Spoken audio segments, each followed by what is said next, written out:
టారిఫ్స్తో పూనకం వచ్చినట్లు ఊగిపోతున్న ట్రంప్కు సరైనోడు ఎవరు? ఈ ప్రశ్నకు పుతిన్, జిన్పింగ్, మోడీ, లూలా అనే చెప్తారు. కానీ ట్రంప్ టెంపర్కు సరైనోడు North Korea dictator Kim Jong Un. ఎందుకంటే కిమ్ ఒక్కసారి డిసైడ్ అయితే తన మాట తానే వినని రకం. అవతలి వాడు అమెరికా అధ్యక్షుడైనా సరే తేల్చుకుందాం, చూసుకుందాం అన్నట్టే ఉంటుంది కిమ్ దూకుడు. తన మిత్ర దేశాలపై టారిఫ్స్తో రెచ్చిపోతున్న ట్రంప్కు అదే కిమ్ సైలెంట్ స్కెచ్ వేస్తున్నారు. ఆ స్కెచ్ వర్కౌట్ అయితే ట్రంప్తో పాటు అమెరికా కూడా నామరూపాలు లేకుండా పోవడం ఖాయం. వాషింగ్టన్లో ఉన్న Center for Strategic and Intervention Studies సంస్థే ఈ రహస్యాన్ని బయటపెట్టింది. ఇందుకు అమెరికా లక్ష్యంగా నార్త్ కొరియా డిక్టేటర్ వేసిన సైలెంట్ స్కెచ్ ఏంటి? ట్రంప్ స్నేహాస్తం చూస్తున్న కిమ్ అమెరికా పతనాన్ని ఎందుకు కోరుతున్నాడు? Let's watch.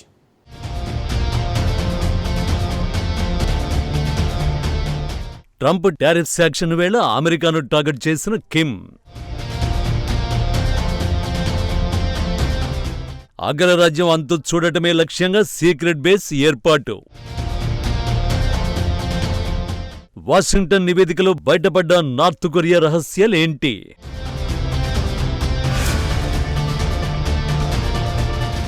3.5 పైగా సాగుతున్న యుద్ధంలో రష్యాకు అన్ని విధాలుగా మద్దతిస్తోంది ఎవరు? ఈ ప్రశ్న ట్రంప్ అడిగితే మరో మాట లేకుండా ఇండియా అని చెబుతాడు.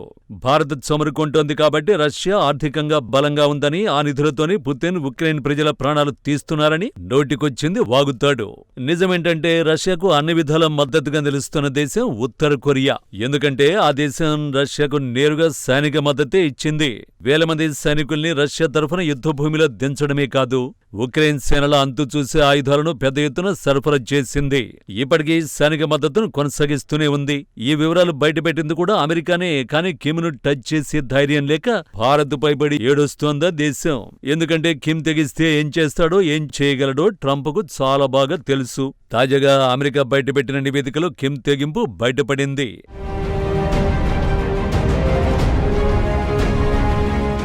వాషింగ్టన్లోని Center for Strategic and International Studies అనే సంస్థ ఇటీవల ఓ రహస్య నివేదికను విడుదల చేసింది. దాని ప్రకారం నార్త్ కొరియా చైనా సమీపంలోని సరిహద్దు ప్రాంతాల్లో ఓ రహస్య క్షిపణి స్థావరాన్ని ఏర్పాటు చేసింది. ఈ స్థావరం పేరు సిన్పుంగ్ డాంగ్ మిస్సైల్ ఆపరేటింగ్ బేస్. ఇది చైనా సరిహద్దు నుంచి కేవలం 27 కిలోమీటర్ల దూరంలోనే ఉంది.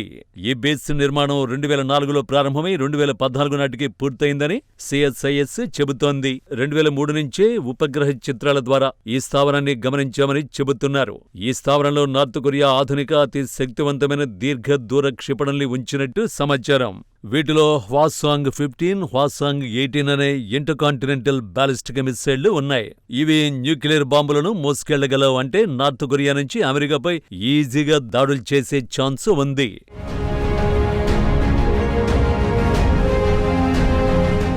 మరోవైపు ఈ స్థావరంలో ప్రత్యేకమైన ట్రాన్స్పోర్టర్, ఎరెక్టర్ లాంచర్ లేదా ఎంఈఎల్ వాహనాలు ఉన్నాయి. వీటి సాయంతో క్షిపణుల్ని అవసరమైన చోటు నుంచి ఎక్కడికైనా ప్రయోగించొచ్చు. ఇది నార్త్ కొరియా మిస్సైల్ స్ట్రాటజీలో భాగంగా ఉంది. యుద్ధ సమయంలో ముందే నిర్ణయించిన ప్రాంతాల నుంచి ప్రయోగాలు చేయడానికి వీలుగా ప్లాన్ చేశారు.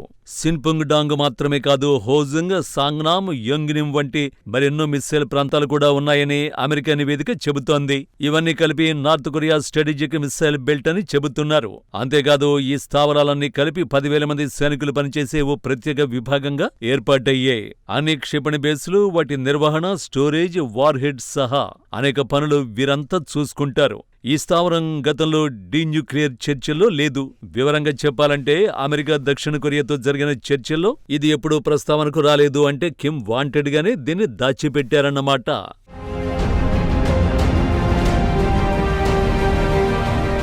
ఇంత శక్తివంతమైన బేస్ బయటపడ్డంతో అమెరికా సహా తూర్పాసియా దేశాలకు ముప్పు ఉందన్న ఆందోళన మొదలైంది. అయితే కిమ్ టార్గెట్ ఆసియా దేశాలు కావు. ఎందుకంటే ఈ ప్రపంచంలో నార్త్ కొరియాకు 2 దేశాలతో శత్రుత్వం ఉంది. వాటిలో ఒకటి దక్షిణ కొరియా, రెండోది దానికి మద్దతునిస్తున్న అమెరికా. రీసెంట్ గా సౌత్ కొరియాతో కలిసి సైనిక విన్యాసాలు నిర్వహించింది. దీనిపై కిమ్ సీరియస్ గా రియాక్ట్ అయ్యాడు. తమ అణ్వాయుధ దళాన్ని విస్తృతం చేస్తానని ట్రంప్ సర్కార్కు వార్నింగ్ ఇచ్చాడు. అణ్వాయుధ సామర్థ్యం కలిగిన అధునాతన వార్షిప్ ను పరిశీలించిన కిమ్ ప్రత్యర్థుల సైనిక విన్యాసాలు శత్రుత్వాన్ని పెంచేవే అని చెప్పాడు. కిమ్ ముందు నుంచి అమెరికా దక్షిణ కొరియా సైనిక విన్యాసాల్ని దండయాత్రకు సన్నాహకంగా వాదిస్తున్నాడు. ఈ క్రమంలోనే తన సైనిక అణ్వస్త్ర కార్యక్రమాలను సమర్థించుకుంటున్నాడు. ఈ క్రమంలోనే సీక్రెట్ మిస్సైల్ బేస్ బయటపడింది. మరి భారత్పై నోటికొచ్చింది వాగుతున్న ట్రంప్ కిమ్ విషయంలో ఎందుకు కిమ్ అనడం లేదు? ఎందుకంటే కిమ్ను టచ్ చేస్తే రిజల్ట్ ఎలా ఉంటుందో తెలుసు కాబట్టి.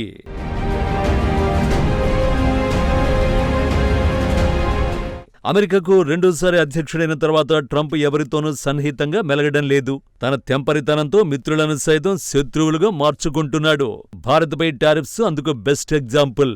అయితే కిమ్ విషయంలో మాత్రం చాలా పాజిటివ్ గా స్పందించారు. అధ్యక్షుడిగా రెండోసారి ఛార్జీ తీసుకున్న వెంటనే కిమ్ స్మార్ట్ అన్నారు. తర్వాత మరో అడుగు ముందుకేసి కిమ్ ఒక న్యూక్లియర్ పవర్ అంటూ ఆకాశానికి ఎత్తేశాడు. పైగా రష్యాకు ఆయుధాలతో పాటు సైనికుల్ని పంపుతున్నా నోరు మెదపడం లేదు. కిమ్ ను విమర్శిస్తే ఎక్కడ తమపై దాడికి దిగుతాడో అన్న భయంతోనే ఆ పని చేయడం లేదని విశ్లేషకులు అభిప్రాయపడుతున్నారు. నిజమే, కిమ్ తెగిస్తే ఎవరినీ లెక్క చేయడు. ఇది తెలుసు కాబట్టే కిమ్ జోలికి ట్రంప్ రావడం లేదు అనేది విశ్లేషకుల అభిప్రాయం.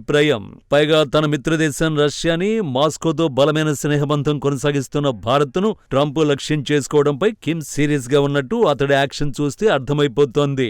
తాజా రహస్య క్షిపణి స్థావరం లక్ష్యం కూడా అమెరికానే అని తేలిపోయింది. ఇవన్నీ చూస్తుంటే అమెరికా విషయంలో కిమ్ చాలా సైలెంట్ గా తన పని తాను చేసుకుపోతున్నట్టు కనిపిస్తోంది.